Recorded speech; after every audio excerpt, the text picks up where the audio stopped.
Hello दोस्तों, सभी को नमस्कार, हरिओम। तो जैसा कि आपको पता है कि हम कमर को लेके आपके लिए वीडियोस ला रहे हैं। अगर आपको बहुत पुराना दर्द है या बहुत तेज दर्द है तो ये वीडियो आपके लिए सुरक्षित रहने वाला है, आपकी कमर के लिए। देखिए, पुराना दर्द है तो एक दिन में तो जाएगा नहीं, टाइम तो इसमें लगने ही वाला है। तो आप हर दिन हमारे साथ जुड़े। डे 3 है, यानी कि 2 पीछे वीडियो में डाल चुकी हूँ कमर के, और आगे भी वीडियोज आपके लिए आते रहेंगे। तो डे 1 वाला अगर नहीं किया तो वो करो, फिर डे 2 वाला, और आज डे 3 वाला। ये सारे करना है, हर दिन करना। आपको ज्यादा से ज्यादा आधा घंटा लग जाएगा। तो जो जो चीजें मैंने बताई है वो करते हुए अगर आप करोगे तो बॉडी वार्म अप होती है। कभी भी कोई भी आसन डायरेक्ट नहीं किया जाता है, इसलिए कह रही हूँ कि पहले थोड़ा सा वार्म अप हो जाए। वार्म अप का मतलब है कि मैंने जो चीजें शुरुआत से बताई है ना, उसको करते हुए आओ तो आज का आपके लिए और ज्यादा बेनिफिट वाला रहने वाला है। आज इसमें बहुत अच्छी चीजें हम करने वाले हैं, लेकिन आपको मैं हर दिन बोलती हूँ कि देखो, एक तो श्वास का ध्यान रखना है, एक पोस्चर का ध्यान रखना है कि कितना प्रॉपर, कितना धीरे धीरे और कितनी श्वास के साथ चल सकती हो, कि आराम से श्वास लेनी है, हर आसन में आराम से श्वास छोड़नी है। आज हम किन आसनों की बात करने वाले हैं। अगर आपके पास मसंग है तो मसंग रखे, पिलो रख सकते हैं, या डायरेक्ट आप वज्रासन में बैठ सकते हो तो वज्रासन में बैठे। ये भी कमर के लिए बहुत बढ़िया चीज है। आपसे नहीं बैठा जाता है तो आप यहाँ पे आराम से अपनी मसंग को या पिलो को रखो और पूरा दबा के थोड़ी देर के लिए बैठना है, और श्वास लेते हुए अपने हाथों को ऊपर की तरफ पूरा अच्छे से खींचना है कि आपकी स्पाइन पे इसका प्रेशर पड़े, साइड स्ट्रेचिंग हो, और पूरा ऊपर तक खींच के कुछ देर के लिए रोकना है। अगर आप ऐसे बैठ पा रहे हो तो, नहीं तो आप नॉर्मल आलती पालती मार के भी बैठ के यही चीज आपको करना है। चेयर पे बैठ के कर सकते हो, बेड पे बैठ के कर सकते हो। अगर आपके पास अवेलेबल है तो आप ये करें कि अपनी रिंग लेनी है, ऐसी कोई भी रिंग ले लो। नहीं है रिंग तो मैं इसका भी आपको बता दूंगी कि क्या करना है। जिनके पास रिंग है वो आराम से अपनी कमर पे, बिल्कुल लोअर पार्ट पे मैंने टच किया है, अपने हिप पे टच रख रखा है, और आराम से पीछे जितना आप लेट सकते हो, गर्दन पीछे छोड़नी है। उसके बाद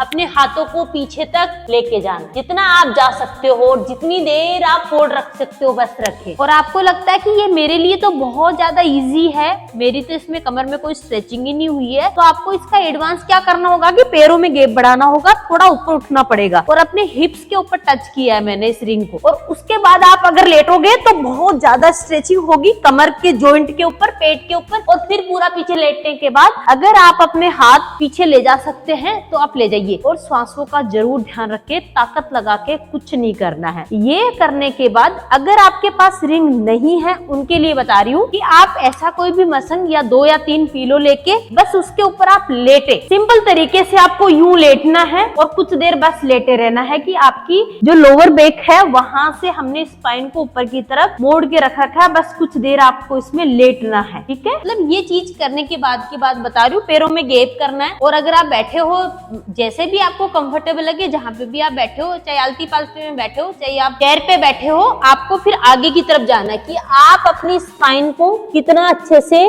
आगे की तरफ खींच सकते हो बस, और श्वास के ऊपर अपना ध्यान लगाना है। अब आपको करना है उष्ट्रासन, कैमल पोज। आप बेड पे कर सकते हो अगर घुटनों में दिक्कत आ रही है तो, लेकिन पैरों में क्या रखना है, गैप। और पीछे मैंने टोज को पीछे टच कर लिया। ऐसे नीचे रखोगे तो शुरुआत में नहीं होगा। अगर आप बिगिनर है तो, अगर आपका एडवांस, अगर आप झुक सकते हो तो पंजे पीछे भी रख सकते हो। एडी के ऊपर हाथ रखना है, एक एक ले जाके पीछे। कमर को पूरा मैंने आगे की तरफ खींच रखा है और गर्दन को छोड़ दिया है पीछे, और शोल्डर पूरा पीछे की तरफ है। कुल मिला के कमर पे प्रेशर कब आएगा, जब आपका कमर आगे की तरफ रहेगी। ऐसे नहीं कि हम यूं चले गए, ये गलत पोजीशन है, ऐसा नहीं करना। पूरा आगे तक खींच के रखना है तब जाके, और उस समय हमें श्वास लेनी है। चाइल्ड पोज के अंदर रिलैक्स करना है, स्पाइन को आगे की तरफ खींचते हुए। ये थोड़ा सा एडवांस हो रहा है, अगर आप नहीं कर पा रहे हैं तो आप डे 1 और डे 2 वाला वीडियो जरूर देखें। वो जब आप करने लग जाओगे तो आपके लिए ये इजी हो जाएगा। अब इसके अंदर हमें आगे क्या करना है, पैरों को खोलना है, पैरों में रखना है गैप, हाथ आपके पीछे आगे। ये जो मेरी फिंगर है, अंगुलियां हैं, ये आगे की तरफ है, पैरों में गैप है। एक बार इधर यूं टच करना है कि एक पैर दूसरे पैर के ऊपर यूं आके टच ना हो। ये पोजीशन सही है कि दोनों घुटने एक साथ नीचे मैट पे लगे हुए। मैं अपनी जगह से बिल्कुल नहीं हिली हूं, मेरा फेस बिल्कुल सामने की तरफ ही है। दूसरी साइड भी ऐसे के ऐसे मोड़ देना है। ये हमारी कमर के जॉइंट को अच्छा मूवमेंट देता है। इसमें अपर बॉडी काम में ना आके हमारा कमर का जॉइंट, हमारी थाई मसल्स को अच्छे से टर्न करोगे, पेट को टाइट करते हुए, उतना ही ये हमारे लिए अच्छा रहेगा, ठीक है। ये करने के बाद आपको क्या करना है,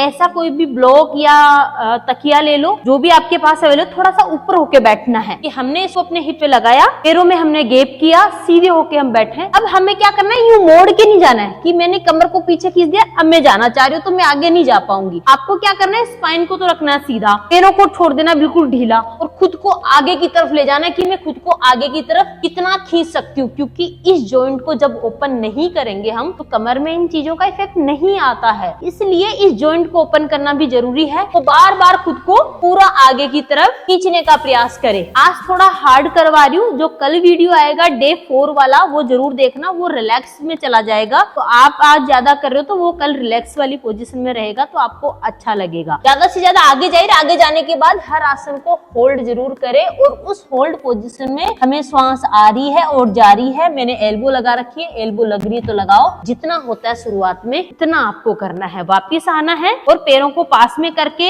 ऐसे पकड़ के और ऊपर की तरफ खुद को खींच के रखना है। शोल्डर मैंने ढीले छोड़ रखे, ऐसे नहीं कि शोल्डर तो ऊपर चढ़ा लिए और हम खींच रहे, नहीं, शोल्डर नीचे है और अब ऊपर की तरफ मैंने खींच के कुछ देर बस आंख बंद करके इसमें बैठ, बहुत रिलैक्स मिलता है। स्पाइन में अच्छा खासा प्रेशर पड़ता है। जिनकी बैठने की आदत गलत हो गई है ऑफिस में बैठ बैठ के, उनके लिए बहुत बढ़िया है। ये छोटी छोटी टिप्स आपके कमर दर्द को जड़ से खत्म करेगी। लेकिन जरूर ध्यान दे, जैसे बता रही हूँ वैसा का वैसा प्रॉपर करने का प्रयास करना। पैरों में रखना है गैप। अब हमने पैरों में बहुत न तो बहुत ज्यादा खोल दिया है, न बहुत पास में है। अगर आप बेड से हो नीचे आराम से बैठे, नहीं तो आप बेड पे बैठ सकते हो। एड़ी हमारी जहाँ लगी हुई है उस जगह से हिलेगी नहीं। अब हमें श्वास लेना है और श्वास छोड़ते हुए पीछे की तरफ जाना है कि हमने अपनी कमर के जॉइंट को कितना मोड़ दिया है। मैं अपनी एल्बो नहीं लगा रही हूँ, एल्बो हमारी उठी हुई है और जाके नीचे सिर लगाना है। अगर आपका सिर लग रहा है तो लगाए, जरूरी नहीं है। आप कितना खुद को टर्न कर सकते हो अच्छे से और जाके जितना जा सकते हो श्वास छोड़ते हुए जा रहे हैं। वापिस श्वास लेते हुए मैं आ रही हूँ, वापिस श्वास छोड़ते हुए दूसरी साइड जा रही हूँ। देखो मेरे पैर अपनी जगह से बिल्कुल भी नहीं हिले हैं। मैंने अच्छा खासा खुद को इधर और इधर टर्न किया, स्पाइन को सीधा रखने का प्रयास किया है। तो ये हमारे कमर के लिए बहुत ही बढ़िया रहने वाला है। हल्का वीडियो देखना बिल्कुल ना भूले। अभी तक आपने सब्सक्राइब नहीं किया तो करो। इस वीडियो को अगर आपको पसंद आया तो उसको लाइक करो, कमेंट करो और मिलते हैं ऐसे ही नेक्स्ट वीडियो के साथ। आज के लिए इतना ही, धन्यवाद।